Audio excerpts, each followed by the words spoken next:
هدف وسام حلو، بس في حاجات قبل هدف وسام لازم تعرفها. يلا بينا. يلا بينا.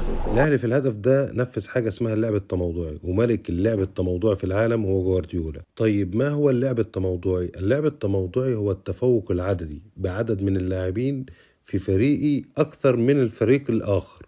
يعني بمعنى صح، لو انت بتروح في الدفاع هيكون في زياده، لو رحت في الهجوم في زياده، لو رحت على الطرفين سواء اليمين او اليسار هيكون في زياده. وده اللي حصل في هدف الاهلي اللي احرزه وسام ابو علي. وهنا جه دور امام عاشور، وهتكلم عليه واقول لك ان امام عاشور في حاجه في الفريق او في كره القدم عموما اسمها منظم الهجمات، وهو امام عاشور في النادي الاهلي. امام عاشور هو منظم اللعب ومدير الهجمات في النادي الاهلي. هنشوف هنا ان الكره كانت على اليمين واتجمعت هناك وبينقلوا الكره على الشمال.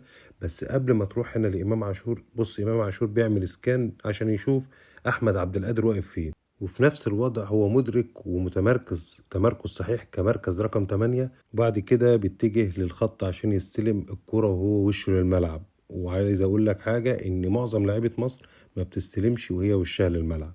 هنا امام عاشور بيستلم وشه للملعب عشان يبقى عنده خيارات كتير، وبينفذ بعد كده مبدأ الرجل الثالث اللي المفروض جوارديولا بيعتمد عليه جدا في مانشستر سيتي دلوقتي، وهو الزيادة العددية بلاعب. وهنا هنشوف ان هو شاور لعلي معلول الروح، حتى كولر نفسه بيشاور، واحمد عبد القادر دخل في الممر الداخلي عشان ياخد الباك اليمين بتاع مازيمبي ويدخل بيه لجوه ويبتدي ان هو يسحبه ويفضي الجبهه اليسرى لعلي معلول عشان يعمل تمريره اتكلم عنها كرويف قبل كده، وقال ان التكنيك هو تمرير الكره بلمسه واحده بالسرعه المناسبه والقدم المناسبه للزميل. وهي دي الكره اللي انا بتكلم عليها، ان راحت في الوقت المناسب لوسام ابو علي.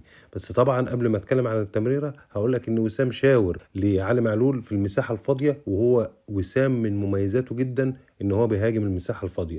بس قبل ده كله عايز اقول لك برضو ان وسام مش بس عمل كده، وسام قدر ان هو يقطع من قدام المدافع، ودي صعبه جدا ان انت كنت خلف المدافع في اللحظه دي وعارف ان التمريره هتيجي في المكان ده. وطبعا دقه التمريره من علي معلول ان هي تروح في المكان ده بالظبط، وبعد كده وسام ابو علي يروح عشان يطير ويحرز هدف على طريقه رونالدو الظاهره. اتمنى تكون الحلقه عجبتكم، ما تنساش اللايك والفولو، بشكركم.